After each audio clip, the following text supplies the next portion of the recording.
บัดนี้เป็นครั้งที่123ตรงกับวันที่11มีนาคมพุทธศักราช2569ข้าพเจ้าเทวดาการเพลงขอเปล่งวาจาสาธยายพุทธมนต์ถวายเป็นพุทธบูชาธรรมบูชาสังฆบูชาและเป็นอาจาริยบูชาแด่องค์พระปฏิเถรเจ้าองค์หลวงปู่สำเร็จวงศ์หลวงปู่บุญเดชหลวงปู่ศิลาตลอดทั้งครูบาอาจารย์ผู้เป็นเจ้าของวิชาจินดามณีขอเทพเทวดาเจ้าทั้งหลายโปรดจงมาอนุโมทนาในการสวดสาธยายของข้าพเจ้านี้ขออนุภาพคุณพระรัตนตรัยครูบาอาจารย์และเทพเทวดาทั้งหลายโปรดจงบันดาลให้จิตของข้าพเจ้าเป็นสมาธิอนุพรแก่การสวดสาธยายมนต์ต่อไป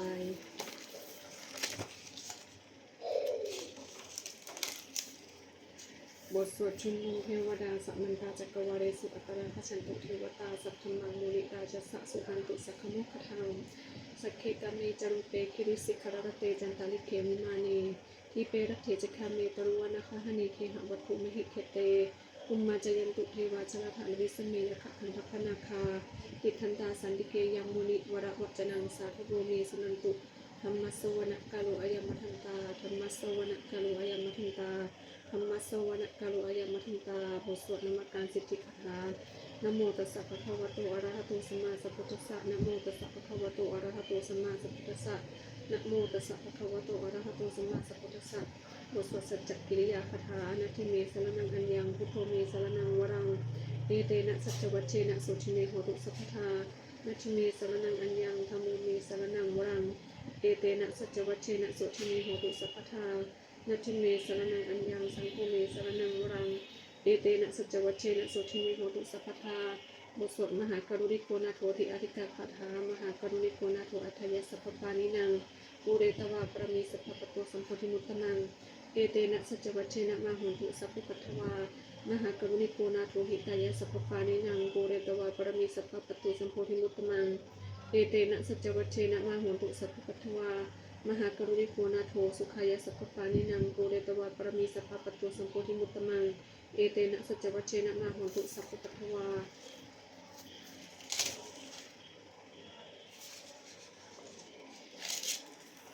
บทสวดมหาสมัยสูตรเอวัมเมสิตังเอกังสมัยภควาสติสุเวหติกปินาวัตถุสมิงมหาวเนมหตาภิกขุสังเกนะสัจจิงปัจจมัตเตหิภิกขุสเตหิสัพพิหิวะอรหันเตหิทัสหิจโรกธาตุหิเทวตาเยปุเยนะสนิปติตาโหติภควันตังทัศนายภิกขุสังขัญจะอัตโคจตุนังสุทาวาสกายิกานังเทวานังอิตะทัพสิอายังโกภควาสติสุเวหติกปินาวัตถุสมิงมหาวเนมหตาภิกขุสังเกนะสัจจิงปัจจมัตเตหิภิกขุสเตหิสัพพิหิวะอรหันเตหิทัสหิจโลกธาตุหิเทวตาเยปุเยนะสันนิปติตาหนติภควันตังทัศนายภิกขุสังขัญจะยานุนะมะยัมปิเยนะภควาเตนุปสังกเมยมะอุปสังกมิตวาภควโตสันติเกปัญเจกะคาถาภัสเยมาติอาตโกตาเทวตาเสยทัพพินามะพลวาปุริโสสมิชิตังวาพาหัง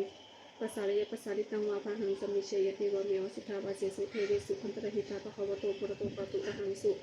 อัตโกตาเทวตาภควันตังอภิวาเทตวะเอกมันตังอัฏฐังสุเอกมันตังทิตาโปเอกาเทวตาภควโตสันติเกอิมังคาทังอภาสิมหาสมัยโยปวนัสมิงเทวกายสมคตาอาคตัมหะอิมังธรรมะสมัยังทักขิตาเยวะอปราชิตาสังคันติอัตโขอปราเทวตาภควโตสันติเกอิมังคาทังอภาสิตตระภิกขวูสมมาระหังสิจิตังอัตโนอุชุกะมะทังสิสาราชิวะเนตานิคาเหตวะอิหาริยานิลักขันติปันติตาติอัตโขอปราเทวตาภควโตสันติเกอิมังคาทังอภาสิเชตวะกิลังเชตวะปริกังอิทักกิลังโมหัจจมเมชา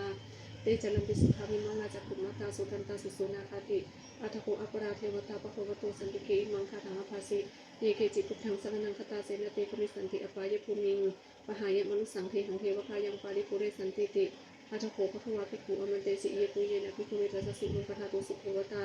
สันนิปริตาหุนติตถาคตังทัศนายภิกขุสังฆัญจะเยปิเตภิกขุเวเอหิสุวติตัมมัทนังอรหันโตสัมมาสัพพุทธาเตสัมปิภควันตานังเอตปรมาเยวะเทวตาสันนิปริตาอหิสุงสยทัพปิไมหังเอตระหิเยปิเตภิกขุเวปวิสันติอนาคตมัทนังอรหันโตสัมมาสัพพุทธาเตสัมปิภควันตานังเอตปรมาเยวะเทวตาสันนิปริตาปวิสันติสยทัพปิไมหังเอตระหิอาจกิสัมมิภิกขุเวเทวกายานังนามานิทิตยิสามิภิกขุเวเทวกายานังนามานิเทติสามิภิกขุเวเทวกายานังนามานิตังสุนาถาสาธุกังมะนะสิกโรรภาสิสามิติเทวพันเตติโกเตภิกขุภควโตปัจจสุภควาริตะภโวจา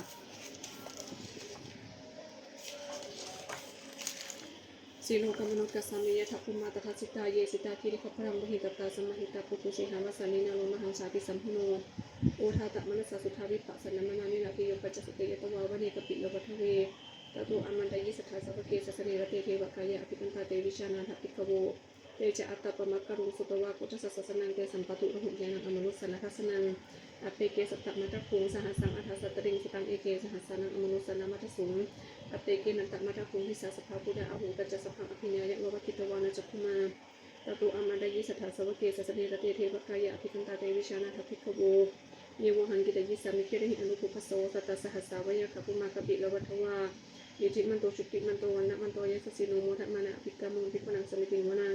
ชาสหัสสาหิมวตายะคานานะตวันนิโนอิทิมันโตชุติมันโตวันนะมันโตยะสสิโนโมทัมมานะอภิกามงภิกขุนังสมิติวนังสัตตาคิรติสหัสสายะคานานะตวันนิโนอิทิมันโตชุติมันโตวันนะมันโตยะสสิโนโมทัมมานะอภิกามงภิกขุนังสมิติวนังอิเจเดสุรสหัสสายะคานานะตวันนิโนอิทิมันโตชุติมันโตวันนะมันโตยะสสิโนโมทัมมานะอภิกามงภิกขุนังสมิติวนังเวสามิตาปัจจสตายะคานานะตวันนิโนอิทิมันโตชุติมันโตวันนะมันโตยะสสิโนโมทัมมานะอภิกามงภิกขุนังสมิติวนังกุมหิโรราชะหิโกเวปุลสะวิเวสนังพิโยนังสตสหัสสังเยคานังปยรุปาสติกุมหิโรราชะหิโกโสปะกะสมิติวนังปุริมันจัติสังราชาทัตตรัตโตปัสสสติคันธพานังอธิปติมหาราชายะสสิโสปุตตปิตัสสะภะโวยนามามลาอิทิมันโตชุติมันโตวันนะมันโตยะสสิโนโมทัมมานะอภิกามงภิกขุนังสมิติวนังทักขินันจัติสังราชาวิรุตหัวตปัสสสติกุมพันธานังอธิปติมหาราชายะสสิโสปุตตปิตัสสะภะโวยนามามลา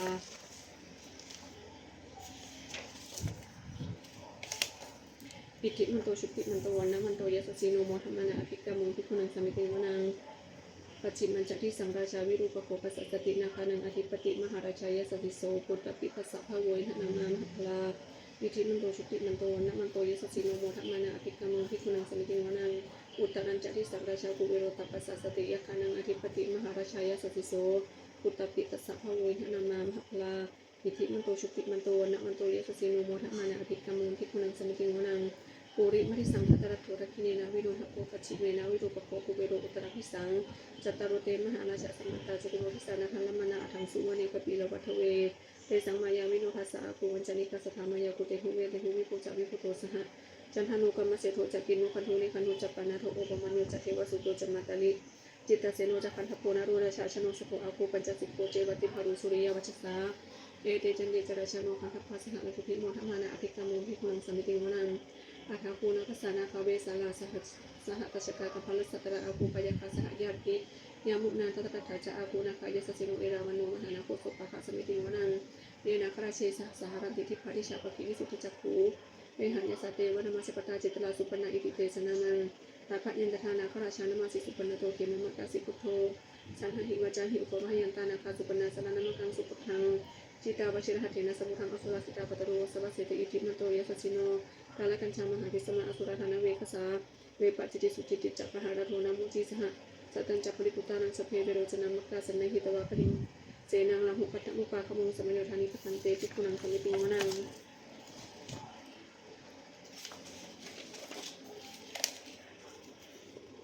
อาโปจัตเทวาปฐวีจัตเตโชวโยตถาขโมงวรุณเทวาโสโมจัตเตสสาสหเมตตากรุณากายิกะอาโปเทวายสสิโนพระเสเตติสขากายสเปนานาตวานิโนอิทิมันโตชุติมันโตนะมันโตยสสิโนโมทัมมานะอภิกามงภิกขุนังสมิติวนังเวรหูจัตเทวาสหลีจะอัสมาจัตทุเวยมาจัตสุปริสาเทวาจันทมาคูปรคิตา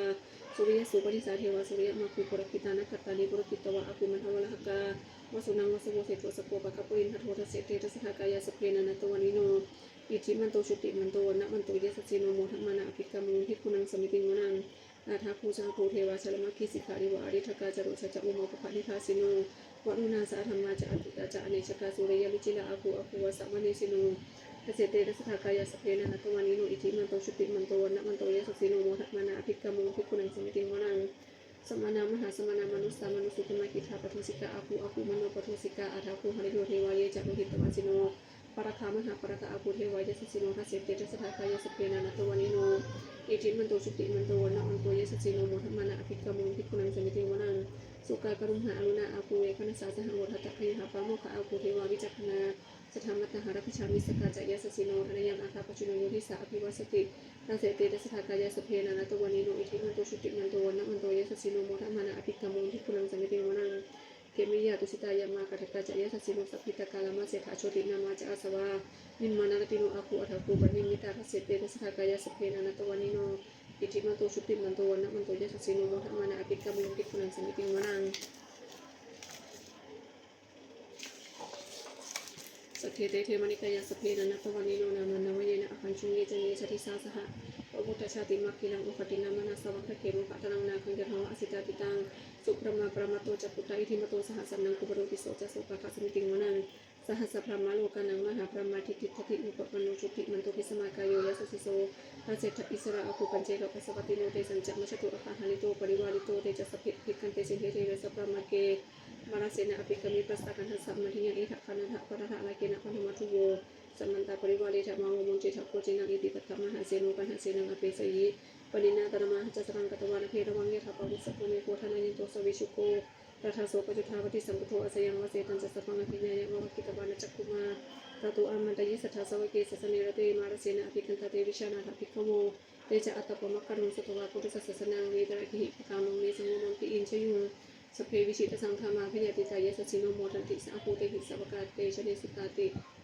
โพสัจุลชัยปรากรณโมเมพุทธเตชะสารกัณตยธรรมิกาเตชะประสิทธิประสิทธิเทวานารายปรมีสุลาสิทธิประมาจอินหาจัจตุรุกาคัมภีรากาสมทาภูตุงกังหาจัสสัพพมาชัยประสิทธิภวันตุเตชัยชัยธรณิธรณิอุตถิพุทธินาทินาทีชัยชัยภคุลโตลนิสัยนิเรศเสนาเมรุราชพลนรชีชัยชัยคัมภีรสมพีนาเขียนธนาคีปิศาจปุตตกาลีชัยชัยพุนิมิตาโรกีชัยชัยสิงคีสุทธานามุขชาชัยชัยมุนมุขสัตตาชัยชัยจำปาทินาคภูลคันทักชัยชัยขจโกนาตุรงสุขรพุชงสีหะปยคติปาชัยชัยมุนมุขยาตาชิตาชิตาเสนาริปุณสุขินารดีชัยชัยสุขาสุขาชีวีชัยธรณีตะเลสทาสุชียชัยธรณีสันติสทาชัยมังกราตัญญาภวเคชัยวรุณะยะเคชัยรักเสสุรภูชเตชา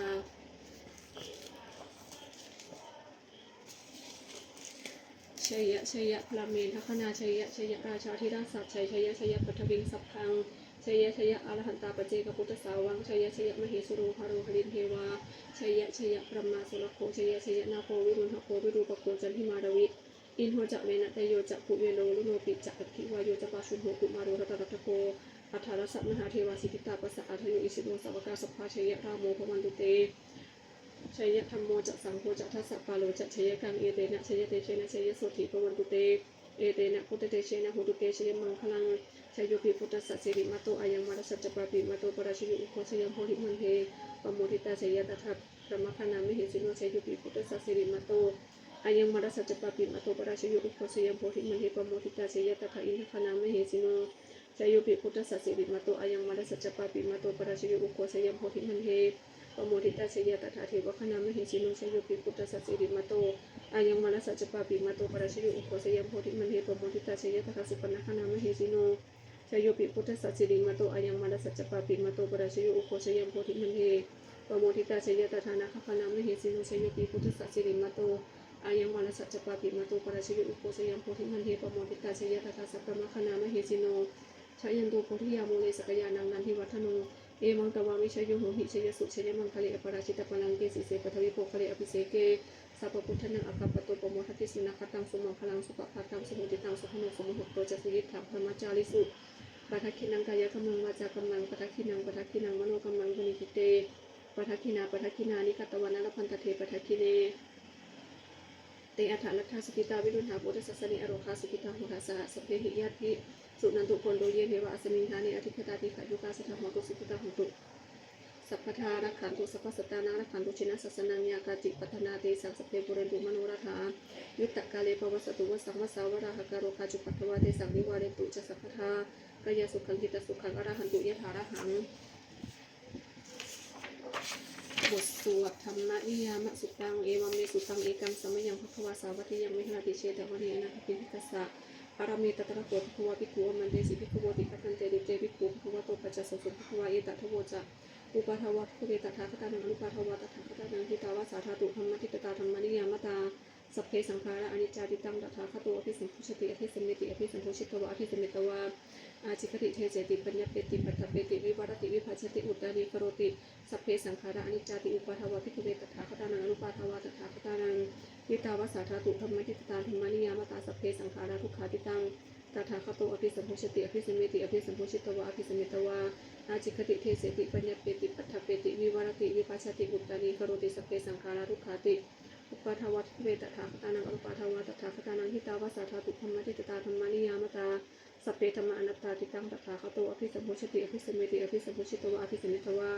อาจิกติเทเสติปัญญเปติปัตถเปติวิวัตติวิภัชติอุตตานิกโรติสัพเพธรรมอนัตตาติอิทัมโมจักภควะอัตมนาเตภิกขุภควะตุภาสิตังอภินันทุติ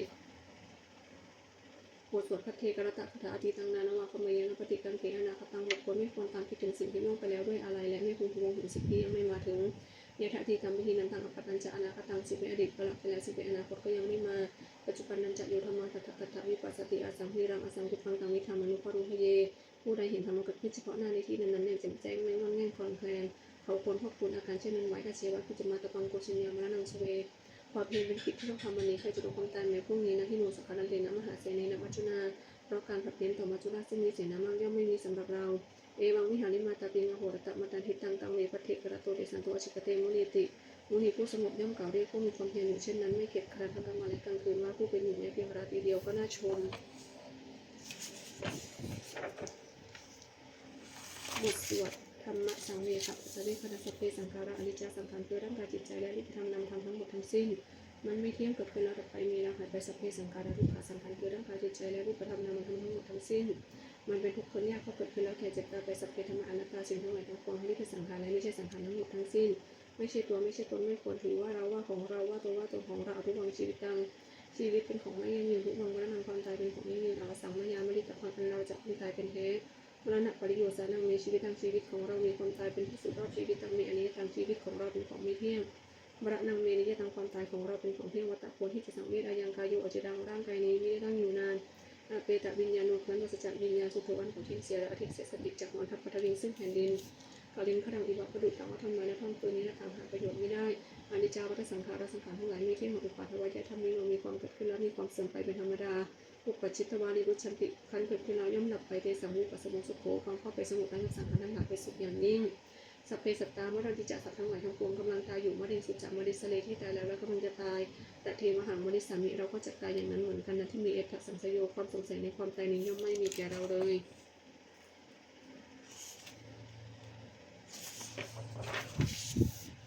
บทสวดเมตตายังกินจิตกุศลังกัมมังสัพเพหิปะเตหิตังมิโนอนุโมทันตุสุนันตุคนโตเยเทวะสมิงหาเนอธิพุทธามีคายุกาสัทธะหุนตุสุขิตังหุนตุทุกขาปะมุญจันตุนาตาปิตาสุขิตังหุนตุทุกขาปะมุญจันตุสัพเพยติกาสุขิตังหุนตุทุกขาปะมุญจันตุสัพเพอายติกาสุขิตังหุนตุทุกขาปะมุญจันตุสัพเพวิสาสัพเพยะขาสัพเพเปตาสุขิตังหุนตุทุกขาปะมุญจันตุสัพเพอจาริวิปัชชายะสุขิตังหุนตุทุกขาปะมุญจันตุสัพเพนะคตาสุขิตังหุนตุทุกขาปะมุญจันตุสัพเพเทวะสุขิตังหุนตุทุกขาปะมุญจันตุสัพเพสามตินังสมิชันตุโวบทสวดบูชาหลวงปู่ทวดนะโมโพธิสัตว์อคันติมายะอิติภควานะโมโพธิสัตว์อคันติมายะอิติภควานะโมโพธิสัตว์อคันติมายะอิติภควาปฏิทานคาถายาเทวตาสันติวิหารวาจินีทุเตคะเรโพธิคะเรตหิงตาธรรมทาเนนะพวันตุปูชิตาโสติงกโรเตทวิหารมันทะเรเทราจัมชานวกาจัพิขโวสารานิกาคณปฏิอุปัสกาธรรมาจัเทสานิกมาจัอิสราสปานะโพธิสิกิตาพวันตุเตตลาพุชาเยปิจานะสัมมวาสังเสทชาตาทบุปติกานิยานิกังธรรมวรังปฏิจเตสัพเพปิทุกสักกโรมิสังขยังมาตุเจรังตตังธรรมโมธรรมทราจะปุคละสังโฆโหตุสมะโคอัฏฐายะจะหิตายะจะอัมเหระคตุสัทธโมสัพเพปิธรรมจาริโนวุทิสัมปะปุเนยมะธรรมิอริยปเวทิเตปัสสันนังโหตุสัพเพปิปาเนโนพุทธสเนสัมมาทารังโกเวชันโตกะเรเตโวโภวัสตุวุฒิภาวะยะสตานังสมิทังเนตุเมธนีมาตาปิตาจะอัตตะชังนิจังลักขติปุตตกังเยวังธเมนะราชาโนปัจจังลักขตุสัพพทา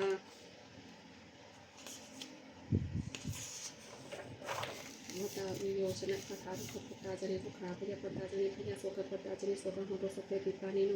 เอตาวตาจะอภิสัมปัตตังมุญญสัมปทังสัพเพเรวานุโมทันตุสัพพะสัพพะเทสิทธิยาทานังละทันตุสัทธายะสีนังละขตุสัพพะทาปวนาปิละตาหุนตุขจันตุเทวตาปตา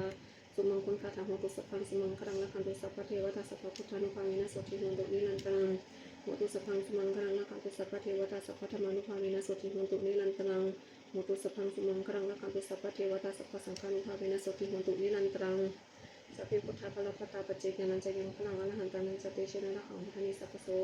สัพเพพุทธาภลปตาปัจเจกานันจะยังพลังอรหันตานันจะเตชะนะระหังพันนิสัพพโสสัพเพพุทธาภลปตาปัจเจกานันจะยังพลังอรหันตานันจะเตชะนะระหังพันนิสัพพโสสัพเพพุทธาภลปตาปัจเจกานันจะยังพลังอรหันตานันจะเตชะนะระหังพันนิสัพพโสสัพเพพุทธาภลปตาปัจเจกานันจะยังพลังอรหันตานันจะเตชะนะระหังพันนิสัพพโสสัพเพพุทธาภลปตาปัจเจกานันจะยังพลังอรหันตานันจะเตชะนะระหังพันนิสัพพโสสัพเพพุทธาภลปตาปัจเจกานันจะยังพลังอรหันตานันจะเตชะนะระหังพันนิสัพพโสสัพเพพุทธาภลปตาปัจเจกานันจะยังพลังอรหันตานันจะเตชะนะระหังพันนิสัพพโสสัพเพพุทธาภลปตาปัจเจกานันจะยังพลังอรหันตานันจะเตชะนะระหังพันนิสัพพโส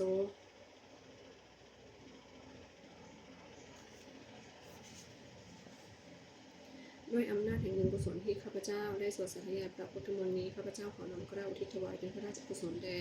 สมเด็จพระนางเจ้าสิริกิติ์พระบรมราชินีนาถพระบรมราชชนนีพันปีหลวงผู้เสด็จสู่สวรรคาลัยขออานิสงส์แห่งบุญกุศลนี้จงเป็นสัพพสิริมงคลแก่ข้าพเจ้ายลนาการเพียงและครอบครัวให้แคล้วคลาดปลอดภัยจากทุกโศกโรคภัยอันตรายทั้งปวงให้มีแหล่งรายได้อันสุจริตมั่นคงเป็นสัมมาอาชีพอันชอบธรรมคำว่าไม่มีอดอยากยากจนขออย่าได้มีแก่ข้าพเจ้าขอให้ข้าพเจ้ามีสัมมาทิฏฐิตั้งมั่นในพระธรรมคำสอนแห่งองค์สมเด็จพระสัมมาสัมพุทธเจ้าดำรงอยู่ในความดีงามตลอดกาลนานอีกทั้งขอเทพเทวดาทั้งหลายผู้ได้อนุโมทนาสาธุการในบุญกุศลนี้โปรดประสิทธิ์ประสาทพอน้อมส่งอนุภาพแห่งมงคลไปสู่วัตถุมงคลพระปิดตายอดเศรษฐีทั้งฝ่ายไทยและฝ่ายลาวรวมถึงวัตถุมงคลทั้งปวงที่สามสิ่งอมฤตได้จัดสร้างขึ้นให้เปี่ยมด้วยพุทธานุภาพเทวานุภาพและฤทธานุภาพอันศักดิ์สิทธิ์อำนวยผลให้เป็นสิริมงคลแก่ผู้ครอบครองและผู้บูชาทุกประการเทอญ